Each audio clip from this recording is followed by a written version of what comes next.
All right, everybody, welcome on into our freshman back to school webinar. So today we're going to be taking you through essentially all of the things that freshmen and their family should have on their minds heading into back to school. My name is Jim Wismer. I'm the director of Ivy Experience. You may know me as the person who answers the phone most of the time. And then joining me is our co-founder, Karan Shah. Hey there, everyone. How you doing? So my primary role at Ivy Experience is to work with our families on test prep plans for SAT and ACT, as well as guide them through any academic tutoring situations that arise. Karan's main roles are that he works on our essay and application coaching team. He oversees sort of many different operations behind the scenes as a co-founder, and then he also is our primary advisor for younger students and families on things like extracurricular activities, course selection, etc., through our personal advising service. So we want to start by talking about college admissions, and that may seem a little strange because this is a freshman back to school webinar about a bunch of students who are just starting high school. But if you're tuning into our back to school webinar for freshmen in particular, chances are that's because you are interested in our eventual services that will help your student gear up for college and get the most out of that they can out of high school on the way.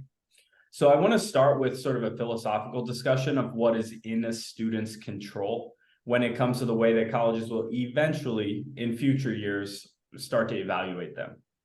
Number one is grades and the rigor of your coursework. Number two, standardized test scores on things like the SAT, ACT, AP, and IB exams. And we'll talk about those in a bit.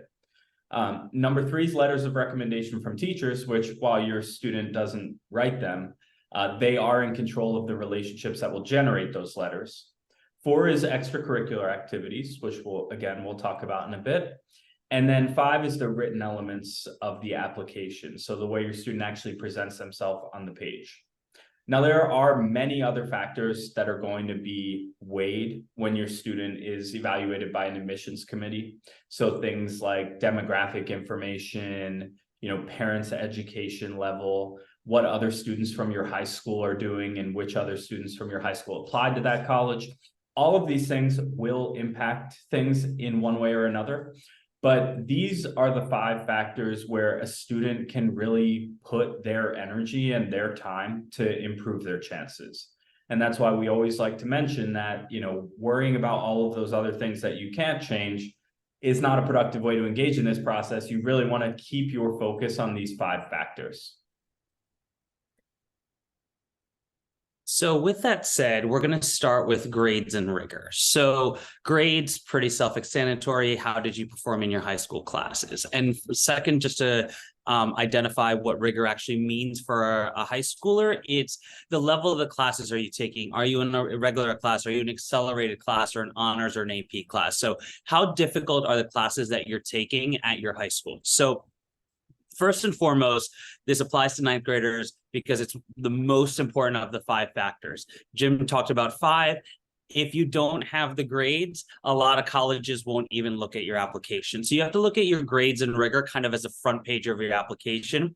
And this is the best way to show colleges you're academically qualified for the curriculum, for the classes that they have, right? So they want to see obviously good grades.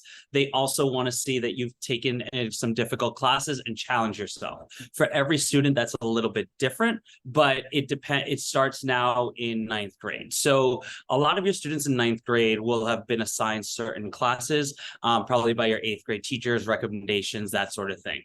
One thing we'll talk about a little bit later on today is course selection and what that looks like in 10th, 11th, and 12th grade, and sort of what sort of trajectory you're setting yourself up for as you get to your senior year, as you're getting to applying and setting yourself up for the future. So with that said, the good habits start now. Make sure that the students know you got to do your homework. High school classes, make sure you're participating in class, right? Not only are you going to raise your grade and participation grade, you're also going to start to build relationships with your teachers that way. Developing good study habits, making sure you're on top of things, making sure you're not procrastinating. All that stuff starts now. With that said, junior year grades are going to be the most heavily scrutinized when a student does eventually apply. However, if you've done well in 9th and 10th grade, you've created a foundation for your transcript where you might be taking higher level courses, maybe an honors, AP, or IB course. And so making sure that we have that foundation for when we get to junior year and we're going to truly showcase our academics is kind of what we would need to do right now. The start of the senior year does matter too. A lot of times we get that question of like, do senior year grades matter? And depending on when you apply, it can matter different amounts. Some students will only be submitting the first couple months. Some students might be submitting the first half of the year.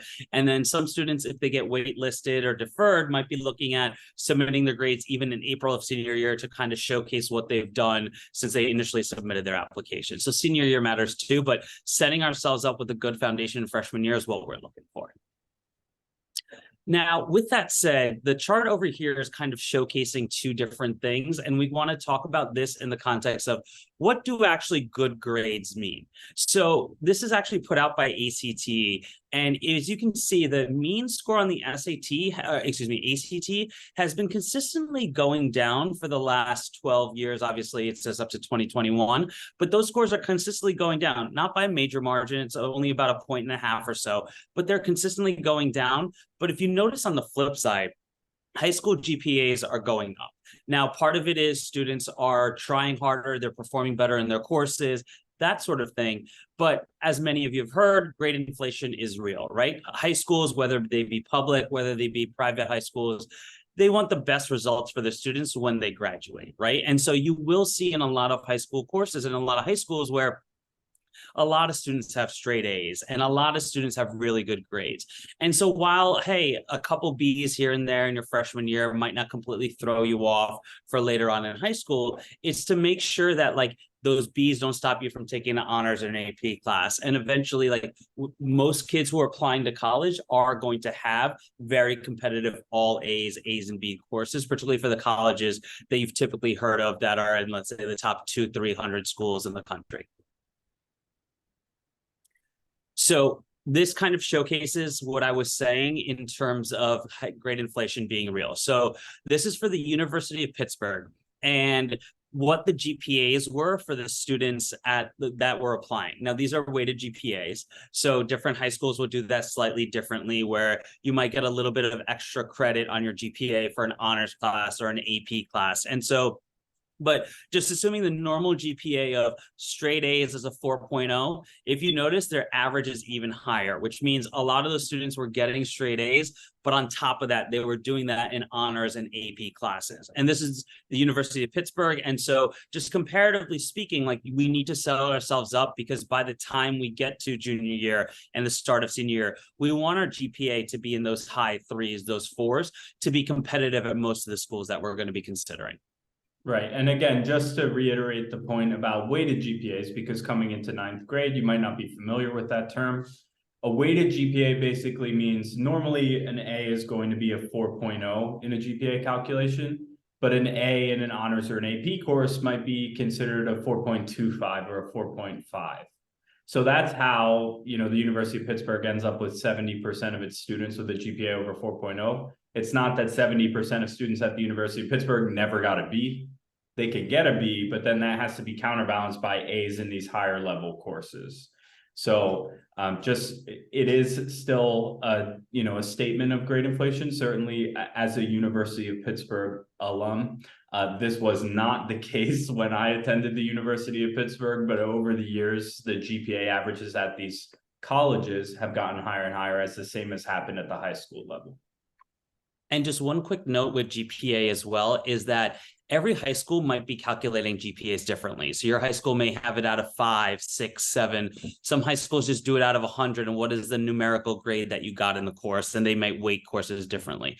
So don't worry about that if your GPA is different or your high school does it differently. Most colleges, when they get your grades, they're more looking at either the numerical grades or the letter grades you got, and they're recalculating the GPAs with how they weighted themselves. So you're kind of on an even playing field, even if your high school does it out of 5, but someone else's does it out of 100. That's not going to hurt you in any way.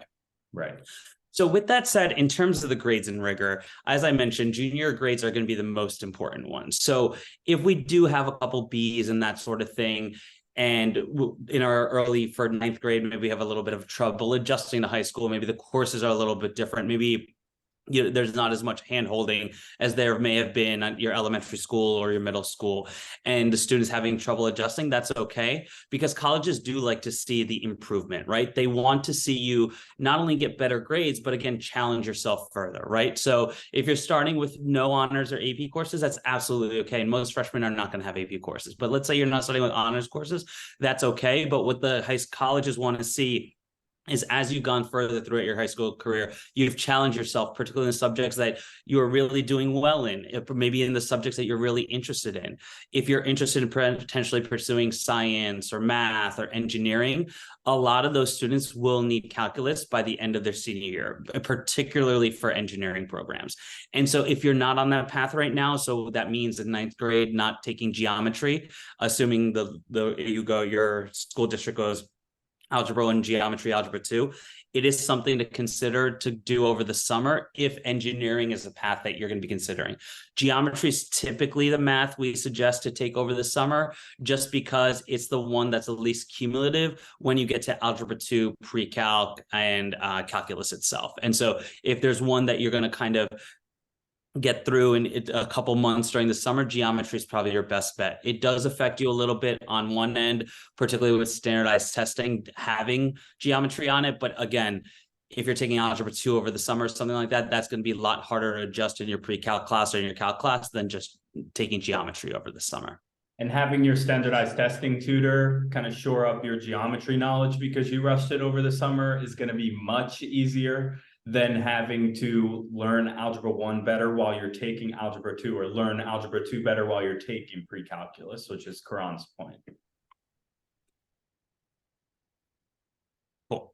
So now we talk, I mentioned at the very beginning about course selection. So for some of you, you may have been able to choose your courses in ninth grade, but for most of you, your middle school teacher has probably assigned you a particular schedule in terms of the level of classes you're taking this year.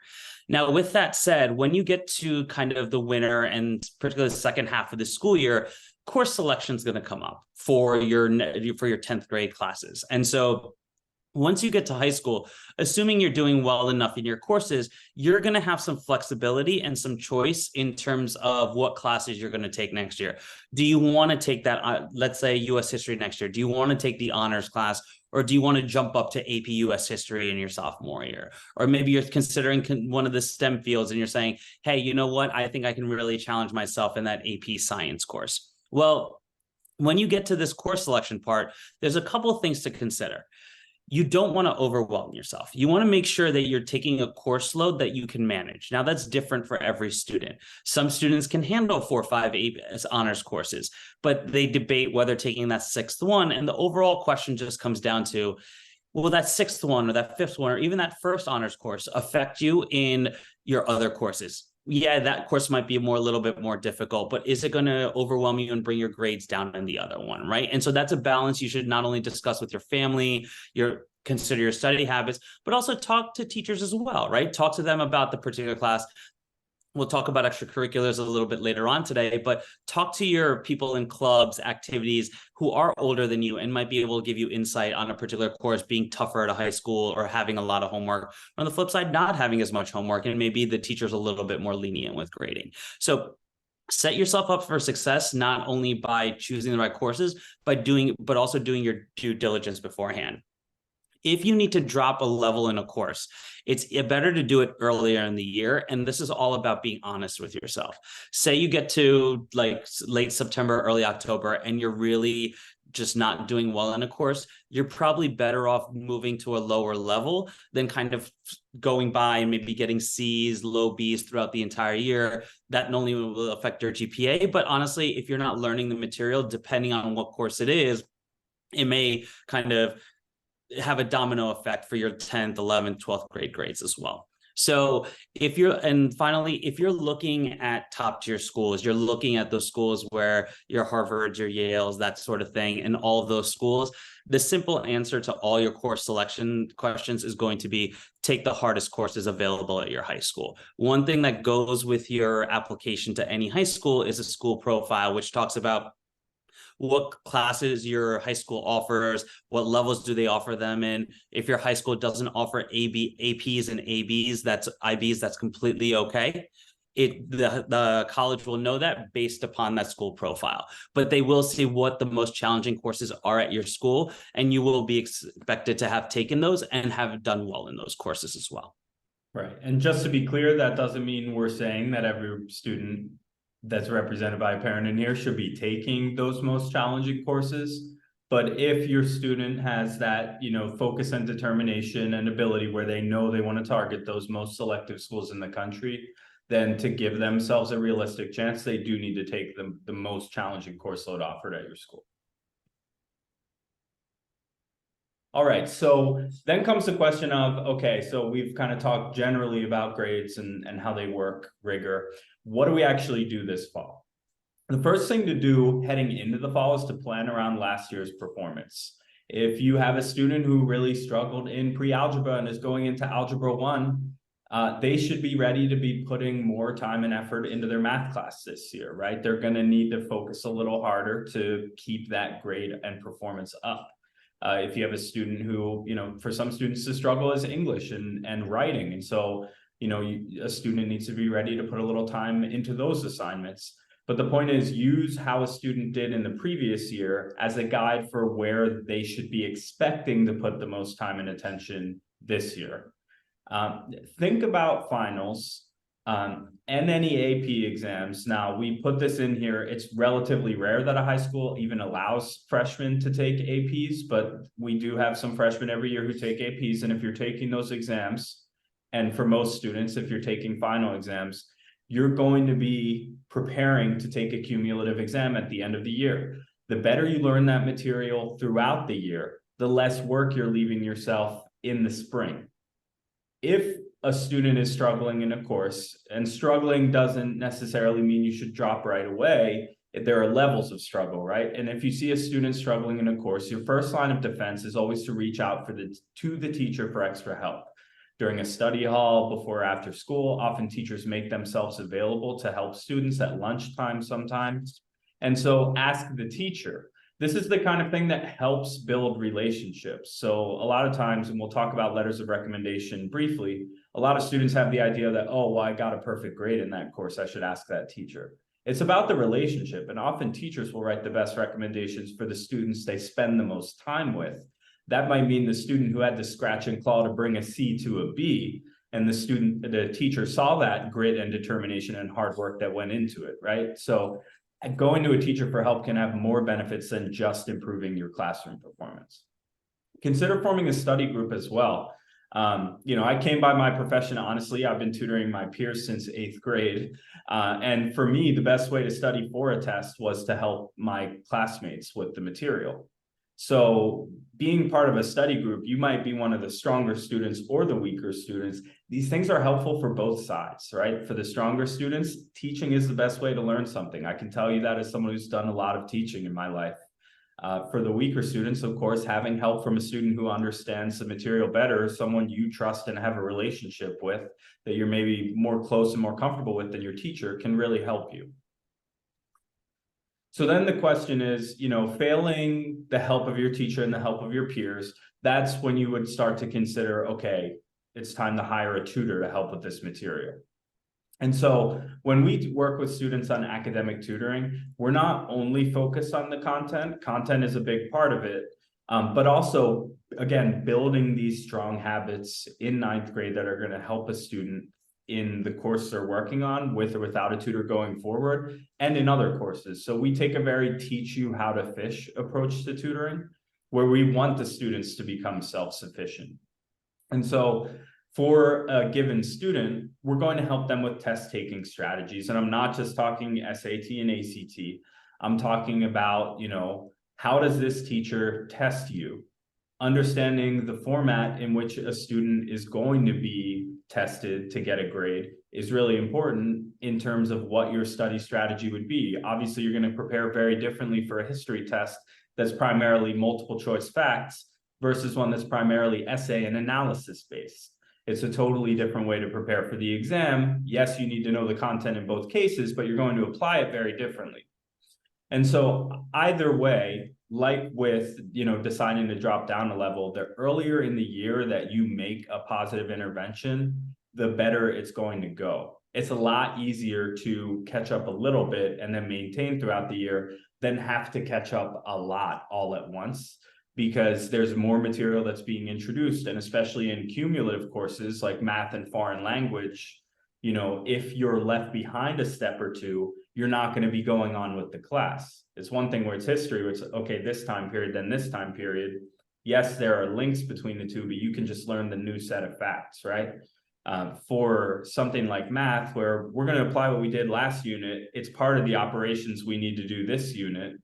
If you're not comfortable with these, you're not going to be able to do this very well. So the earlier you can intervene in these situations, the better. We'll get a slew of tutoring requests around early October when the first test grades come back. Ideally, you're getting the tutoring before you get that really disappointing test grade. So the idea is to, be honest about how a student is doing and just know when it's time to reach out for help. So with that, as Jim mentioned, the letters of recommendation and getting to know your teachers and helping them get to know you. So there's a couple ways you can do this. First is just being active in class, like staying after school if you need help, as Jim mentioned. But this is all building that relationship is important, because your grades are going to speak for themselves, right? On your transcript, they're going to see you got a 93 in your honors geometry class. An admissions officer knows exactly what that means, but this is an opportunity for the admissions officer to get to know you. They get to know you as a person, as a student, and they get to learn different qualities about you that aren't just evident by your resume, by your academic performance. And so these are people who are not you telling the story, the grades telling the story, but people who've gotten to know you over the course of a whole year. And we'll talk about guidance counselors in a second too, and it might be multiple years where you've built that relationship. They've seen you grow throughout your high school career. And now they're adding additional insight of why you would make a good student on that campus. So with that said, most students are going to be needing to ask one or two teachers for letters of recommendation. Now, typically, they're going to be junior year course subject teachers. And the question is, well, why are we talking about a 9th grade webinar, right? Well, there's a couple of reasons. The first is that learning to build a relationship with a teacher, start that early, right? Because some of these teachers, particularly in cumulative courses like foreign languages, like math, they might teach 9th grade geometry, but they also teach pre-calc for 11th graders as well. And so you might have that teacher for multiple years. Build that relationship now. So not only is the teacher able to talk about your performance in 11th grade, but they can talk about your growth from the start of your freshman year all the way through to your junior year. Another reason might be that one of the teachers that you have in 9th grade might actually end up being an advisor for a club you're in or a coach in a sport you're a part of. And now that teacher not only has insight about you in the classroom, but they also have insight of you outside of the classroom, whether it be in theater or the sport. And now they get to know your personality in a variety of different ways where a purely classroom teacher may not, right? So that's why in 9th grade, it's important to start to do that. Now, the other thing is the one person that you won't get to choose who writes your recommendation is your high school guidance counselor, your college counselor, whatever your title kind of your high school puts on it. And it's important to get to know them early. Now it's 9th grade. You don't need to go check in every week or something like that, but just check in a couple times throughout the year. Course selection is a great time to talk to a school counselor about what's going on, what your goals are, that sort of thing, particularly in 9th and 10th grade, because then when they get to writing your recommendation, and depending on your high school, your counselor might have to write 50, 100, 200 different recommendations for a bunch of students. And so there is going to be a level of repetition there, right? But if you have a personal relationship with them, they know what your goals are. They know what you want to do. They've gotten to know you over the years. Now they're able to put those personal details in there, which admissions office are really going to be able to identify, right? And as Jim mentioned, it's not about the person that you just got a straight A in a class or you just excelled. It's a person that got to know you and can talk about you passionately, right? And so now with that, optional recommenders, people ask, well, so-and-so at the internship or so-and-so coach has been the coach for however many years of their club sport. Most colleges don't want more information than what they asked for. And so unless there are extenuating circumstances on the positive side where it's an extraordinary situation and this person would be able to add an insight that absolutely no one else can, and it is going to be the most above and beyond letter of recommendation, chances are the college admissions officers don't want to look at it. They want to look at everyone, one, on equal footing, two, they ask the essay questions that they ask. They have the recommendation requirements that they have for a reason, and they want you to follow those guidelines for the most part. So for most students, other optional recommenders are probably not going to be factoring in. So when should you ask? Now, again, this doesn't apply to ninth graders right at this moment, but you will be asking at the end of your junior year for a couple of reasons. Teachers have other students ask for them. Some teachers put a cap on how many letters of recommendation they may write. So you want to make sure you ask early. Also, you're out of school. The teachers are too. They have more time to write the recommendations over the summer as well. If a teacher doesn't respond or doesn't accept your offer, that's okay. Not every teacher is going to say yes to every single recommendation request. Don't take it one way or another. Just consider what other teachers you might be able to ask. Finally, if you haven't heard back from a teacher, particularly late summer, fall, after your junior year, when you're a rising senior, please it's okay to politely remind them to submit your recommendations, particularly if it's for a school that has rolling admissions where you might hear back earlier. And so it's okay to politely remind them, but also make sure you thank them as well for being willing to take time out of their day that's not a part of their job to help you out with this part of your college application process. So how should your students ask? So it's kind of a two-part step.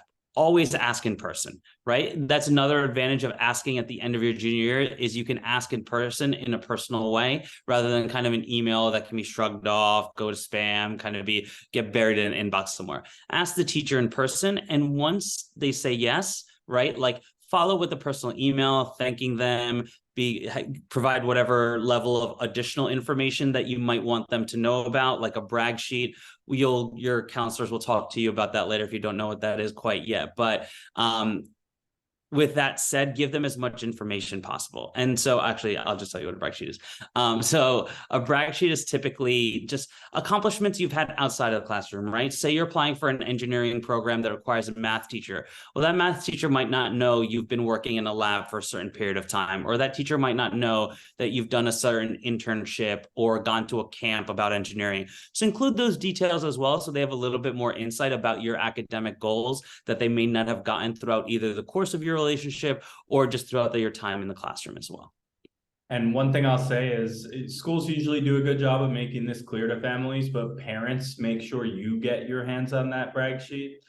Because if there's one thing we know about teenagers after working with them year in and year out, they're very bad at bragging about themselves. Mom and dad are a lot better about it. They tend to remember things better, especially if mom and dad were driving said student to and from said thing for years. So, parents, make sure you get your input on those brag sheets as well.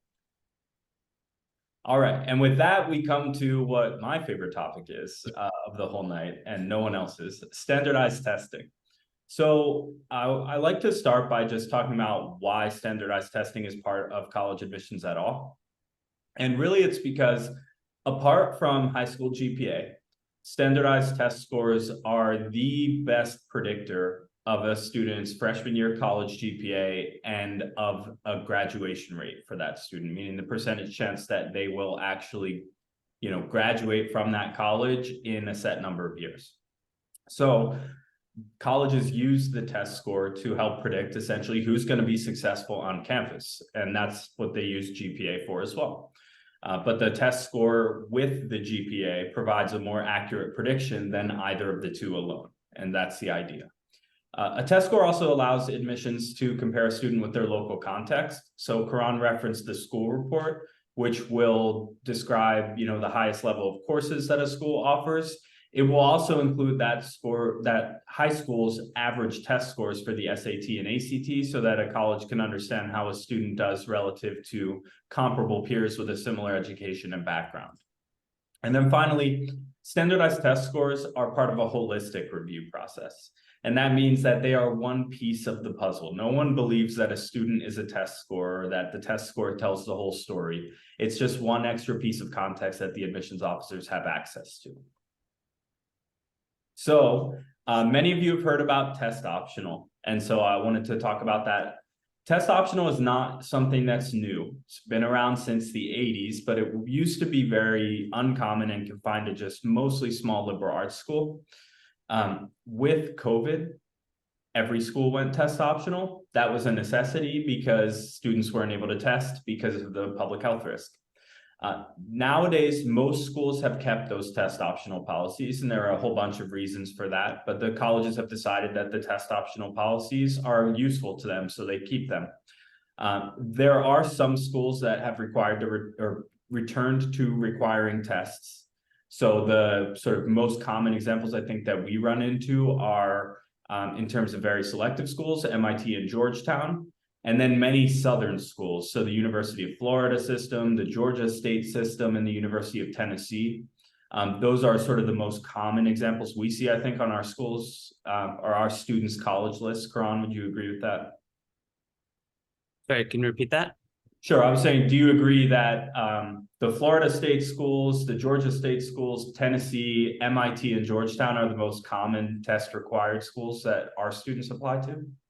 Yes, and there's another one where some of the more engineering or math focused schools also have an emphasis on that as well. A lot of merit money, so money for colleges and things is also tied to it. And MIT, for example, has gone back to requiring tests as well. Yep. And yeah, and you will see sometimes on a school's website, we're test optional, but we prefer that you send test scores or language like that. Test preferred. They've started to call it test preferred. Yeah. And so the best way to apply to college is still to submit a score that that school considers strong. Now, there's something called submitter advantage, which is basically when you compare the acceptance rate of students who apply to a college with a test score and without a test score. Now, the data is a little biased in the sense that the students who submit with test scores tend to have strong test scores. The students who apply without test scores tend to have weaker test scores. And test scores tend to correlate to GPA. So in general, stronger students submit test scores more often. However, it's clear from the data that the strongest way to apply to a college is to be able to submit a score that the college is happy to see. And so we have data here from a few of the schools that actually release this information. Not many do, but this data is from 2022, I believe. So it just goes to show that, again, a test score can be an asset on an application, whether it's explicitly required or not. The one thing just real quick with that, the data can get a little skewed in that the students who are submitting scores tend to be the students who have higher scores. And so the scores submitted are higher. And also, we don't know what the rest of their applications look like, right? So if a student is a high score on a test, they might have also had better grades and things like that. So by no means is it absolutely definitive, but at the same time, there is a correlation. Right. Yeah, and that's not to say every student should always submit their score to every school. If you work with us on test prep, or if you work with us on the application process, we can counsel you through if you're not sure whether to send a specific score to a specific school. Obviously, that's not a decision you're making for many years at this point, but just kind of setting the table with what's out there. So in determining a timeline for when to take the SAT and ACT, pretty much every student should take the test for the first time during junior year. There are a few exceptional circumstances where a student might test earlier, very, very few where a student should test for the first time later. The vast majority of students should be taking the test for the first time at some point in 11th grade. As for when to take that test, for some students, they should be targeting early in 11th grade. For other students, they should be targeting later in 11th grade. And really what dictates that above anything else is your math level, or the level of math that you've completed. So Algebra 2 and geometry are the last big pieces of the math puzzle for the SAT and ACT, where they represent a very large number of the questions on both tests. So you want to be finished with both Algebra 2 and geometry. Many schools now have moved to an integrated math curriculum. If your school is on an integrated math curriculum, email me with your school and your junior year course title, and I can tell you if that counts as Algebra 2 and geometry or not. I'm able to just look up the math curriculum for the school, read the course description, and I'll be able to know, when your student should test. So if they're not taking courses labeled Algebra 2 and geometry, it's like Integrated Math 1, Integrated Math 2, then just email me the info and I can help. The other thing to factor in is an extracurricular or real life schedule. So for instance, if a student's away at camp all summer, they're not going to be able to prepare over the summer and take the test very early during junior year. That option's off the table, so we'd have to look for a different time. Likewise, if your student's in the fall play and plays a fall sport at the same time, preparing in the fall is probably not the smartest idea for them in particular. So we want to take all that into account. And then finally, mental health and workload management. If your student has a busiest time of year, for most 11th graders, that means the spring.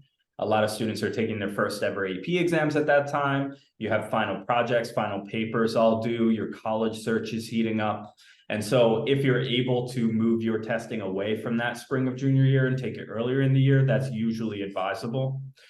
The timing for the test, it is very individual, and I do offer to any of our families to set up a free planning call to figure out the timing for your student in particular. We'll do that way later. We'll be worrying about that towards the end of 10th grade.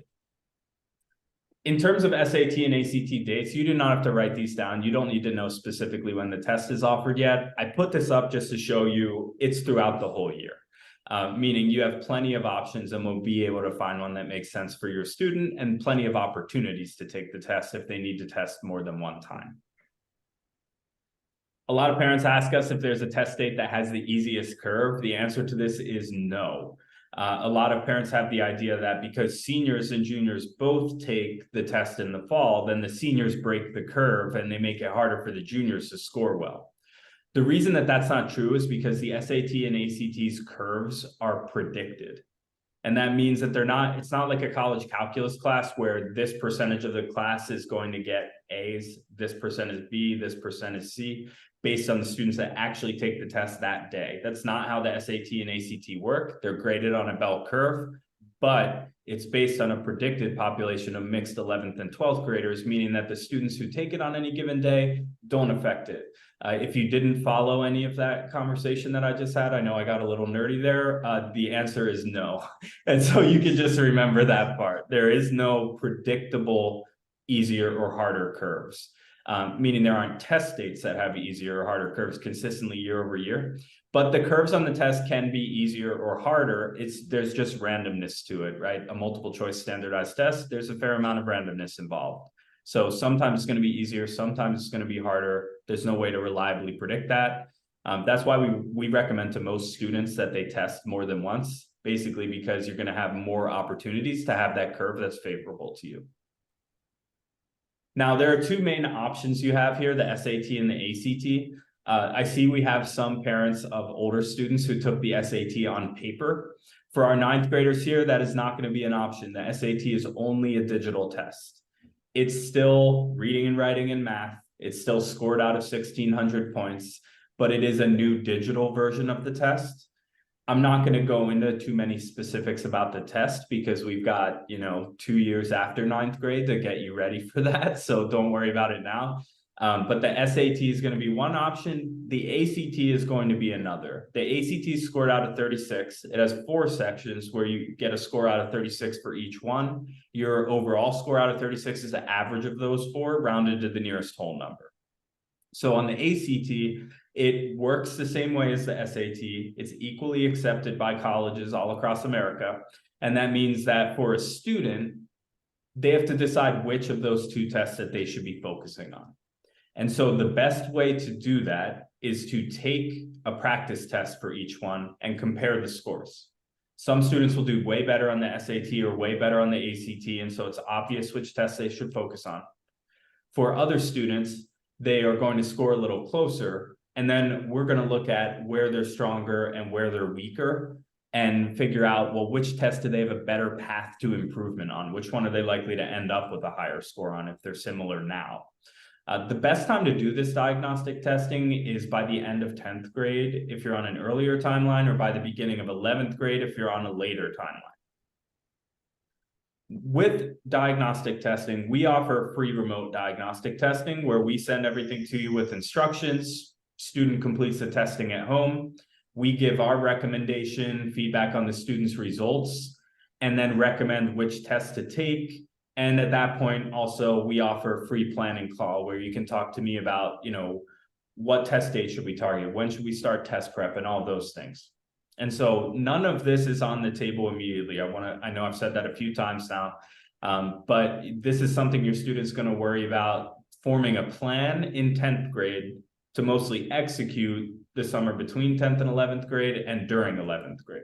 So we just put this out there to kind of get you ready for what's coming. Again, this is not something to be overly concerned about right now heading into high school. A lot of people ask if they should just take both the SAT and ACT. You can, but you should really focus your prep on one of the two.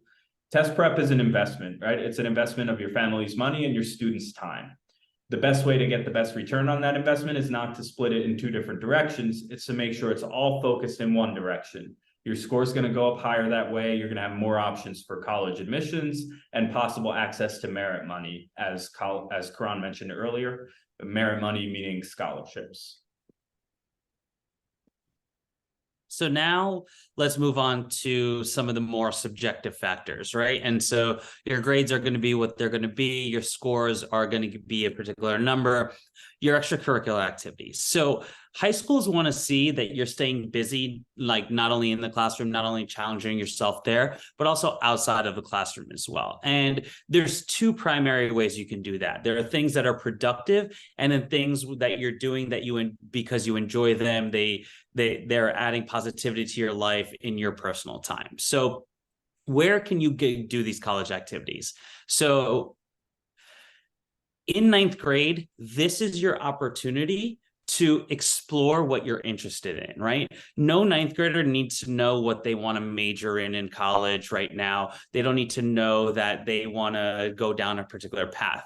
But what they should take advantage of, particularly the first couple of weeks of school where all these clubs are meeting, that sort of thing, is explore your interests. Go after the clubs, the activities that you find interesting. If you're interested in Model UN, that's great. If you're interested in robotics, that's great. If you're interested in community service, that's great. Figure out the things that you're passionate about, and don't worry about what activities or clubs or things like that are going to look best on your application. These activities are for your growth. And then later on, as you pursue them, as you spend more time with them, as maybe it's a new skill that you're picking up, as you get better at them, then we'll see how they fit onto your college applications. But if you passionately pursue the things that you're interested in, that will show up on your college application more than just trying to pursue things that you had on there for the sake of having on there. Being authentic is far more, being authentic to yourself and being authentic in the activities you choose is far more important than picking a bunch of random things because you thought they would look good on a college application. Now, with that said, you don't need to decide everything that you're going to do right now in 9th grade at this moment. Like, it's okay to go to a club activity for a couple months and be like, I don't like this. On the flip side, it's okay to try to join a club later on in the year or 10th and 11th grade as well. But this is a great time to pursue as many different things as you can when you don't have APs and all those other additional SATs and things to worry about. So as I mentioned, 9th grade is your time to go and explore, right? Right now is not you're not going to be president of a club this year. You're not going to be the treasurer, right? But the goal this year is to figure out what clubs are your places. And particularly in school, we can talk about going to different clubs, trying different sports. If you've never done theater, you can try out for the school play, right? Pursue your interest, even if it's something you haven't necessarily been engaged in beforehand. Go to as many meetings as you can. Now, with that said, maybe your school doesn't have all the clubs you want or the activities you want. You don't have to limit yourself to school-sponsored activities. You can pursue things outside of the classroom, whether it be volunteering, whether it be jobs, whether it be working on creating your own organization, like the examples we have of a bookstore or hosting a podcast or just do something like that. Figure out what you're passionate about and figure out ways to pursue it outside of the classroom, whether that be in school or outside of school. Yeah, and the final thing here is make sure you make a plan for the summer. If your student's looking for structured summer programs, some of the application deadlines for those can be as early as January. So it's the kind of thing where you can't start thinking about what you want to do over the summer in April. I mean, there will be options in April, but if you're looking at certain programs, they often have early deadlines. So once a student starts to develop some interest, it's helpful to kind of focus on that earlier. And with that said, if your students go into camp over the summer, that's just completely okay too, right? The summer after 9th, 10th, and 11th grade are going to matter a lot more. But right now, if you have a plan for the summer, if you're staying active, if you have an opportunity to pursue one of those programs, absolutely do it. With that said, do it because you're genuinely interested. Don't do it for the sake of just throwing it on the application. Yeah, and there's on the note of, if you like camp, go to camp. There's nothing wrong with the good old job. Parents ask us this all the time. Well, what about just having a good old fashioned summer job? That's great. It shows responsibility, reliability, an ability to take directions and work with adults. There's a lot that a job can show on a college application, and it's absolutely seen as a positive. So the last little bit that we want to talk about, because we're not going to talk about essays and applications, because we're a couple of years away from that. We don't even know what we want to study or where we want to apply or whether we care about if the school has a football team, right? And so with that said, don't worry about doing any college research right now in terms of going on tours or trying to develop your college list.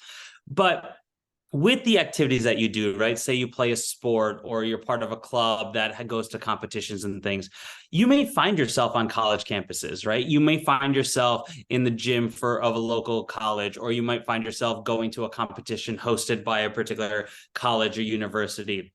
And when you're in those situations, again, you don't need to go on a tour or something along those lines.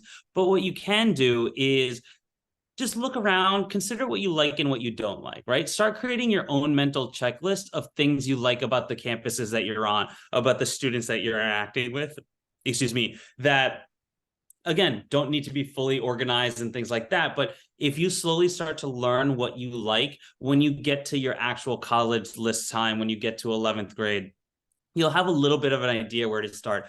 For you, especially since we're talking ninth graders and their parents, if you have older siblings and they're going on college tours, tag along if you want to, right? Not only is it a nice little trip, but at the same time, like, you may get an idea of what you like and what you don't like. You're in some of the schools that you might be interested in, right? You can go to a campus and your older sibling may hate it or love it.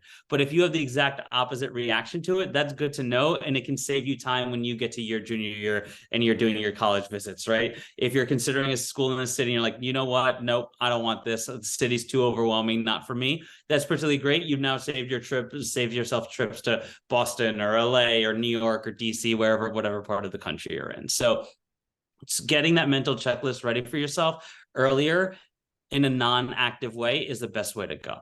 Now, the reason all of this is important is fundamentally, no matter what you want to study, no matter what your academic goals are, there are going to be many colleges and universities that'll be a great fit for you on the academic side of things. The important thing you need to consider, not only now, but when you actually create your college list a few years from now, is that where do I feel like I'm at home? The student that might thrive at Columbia in New York City and take advantage of everything that New York City has to offer might not have a great time in Ithaca, whether they're attending Ithaca or Cornell, kind of in the middle of nowhere, where most of what exists around there is because those two colleges do, right? And so those two are very, like, a lot of the academics may overlap there, but fundamentally those are two very different homes, and that's something every student should consider. All right, so with that said, just to kind of recap tonight and highlight the most important things that you should take away, we want to go through kind of our end of ninth grade checklist, as in, when we look back in June at this school year, what should a student have accomplished? And number one, by far, is to acclimate to high school. get comfortable socially, adjust academically, make sure, you know, that your experience is actually good. You're going to be here for 3 more years after this one, right? 4 years total. And you want to make sure that it's a place that you can be comfortable, that you can be successful in. Number 2 is focus on your grades. You know, the better you can perform in the classroom, and this is part of acclimating to high school, you know, the better you'll set yourself up for success in the coming years, both in terms of the rigor of your coursework and just laying the foundation for strong grades. Finally, explore those extracurricular interests. Those extracurricular interests are going to be, you know, what you end up building on, and they're going to become a cornerstone of the narrative of your application. They're also going to be where you spend a lot of your time. So the more you explore, the more likely you are to find the ones that you actually enjoy doing, which is really important in this whole process. You shouldn't be doing activities to check a box or impress someone. You should be finding things you actually like and spending time doing them. And then lastly, we have make informed course selection decisions. And that, again, is going to come around January and February, and that's going to set the tone for next year. So you want to, you know, be honest with yourself about how this year went and planning for the future based on that. So with all that said, we're now going to open it up to Q&A. So feel free to post your questions either in the chat or in the Zoom Q&A feature, and Karan or I will answer them according to what they are. So I'll pull up the questions now. And all right, our first question is, will this replay be available? And I answered that at the beginning, but I don't think everyone was here yet. The answer is yes. So the replay for this webinar will be available on our YouTube channel, and we'll be sending it to the whole 9th grade mailing list who got these webinar announcements. We also tonight have our 10th grade back to school webinar at 8 p.m. So you can tune into that if you have a 10th grader, or catch it on YouTube later. And then we also on Tuesday gave our 11th grade webinar, which is already posted to YouTube. So if you have a 9th, 10th, or 11th grader, we have a back to school webinar, and all of the recordings will be available. The second question that we have here is, what is super scoring? Okay, and this is a good question. This is a little bit technical about SAT and ACT stuff. But basically, super scoring is a way of evaluating SAT and ACT scores where a student can take the test multiple times and they can pick and choose their highest individual section scores across multiple test dates. So what that functionally means is that if a student takes the SAT in October and they score 700 in math and 750 in the verbal section for 1450, but then they take it again in December and score a 750 in math, but they only get 700 in the verbal section, they scored another 1450. A college that super scores is going to take that higher math score, 750, the higher verbal score from October, 750, and combine that to make that student's overall score a 1500. So we mentioned testing multiple times as a way to possibly get a more favorable curve, but super scoring could be another great reason to test multiple times, because if a student's happy with their score in one section of the test, they can focus preparation for a follow-up test date on an area where they're not quite satisfied with their score yet. Karan, we got one question for you. One of my favorite questions, and somehow it comes up on every webinar. Is it better to get an A in a high level class or a B in an AP level class? So the admissions officer's answer is take the higher level class and get an A. Take the AP class and get an A. But obviously that's not an ideal, right? And we're not living in an ideal situation. So with that said, this goes back to a couple different things. One is, what does the rest of your transcript look like as a result of this course, right? So if you're already taking a bunch of honors and AP classes, will this extra one AP make or break your applicant transcript? Probably not.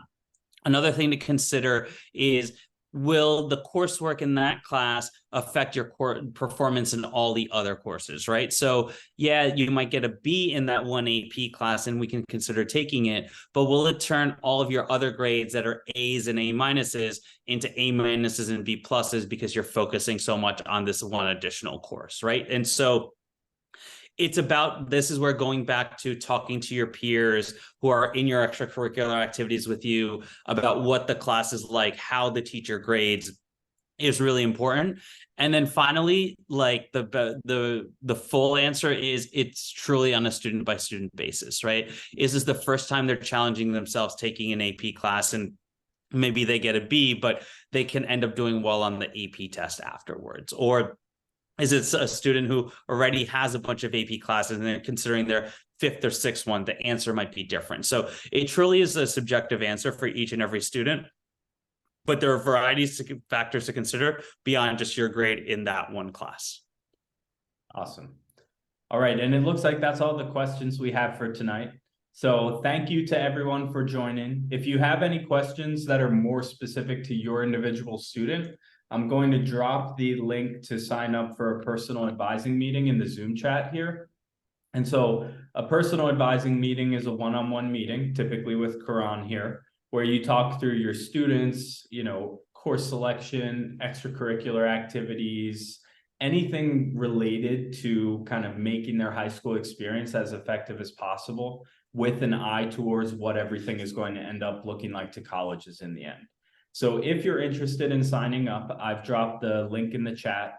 And if you have any other questions about any of our services or anything like that, our contact information is here. You can reach me or Karan at that email address. And if you call that number, I'm the one who answers most of the time. So you'll be able to get right through to either of us. Thank you very much and have a great night. Bye, everyone. Bye, everyone.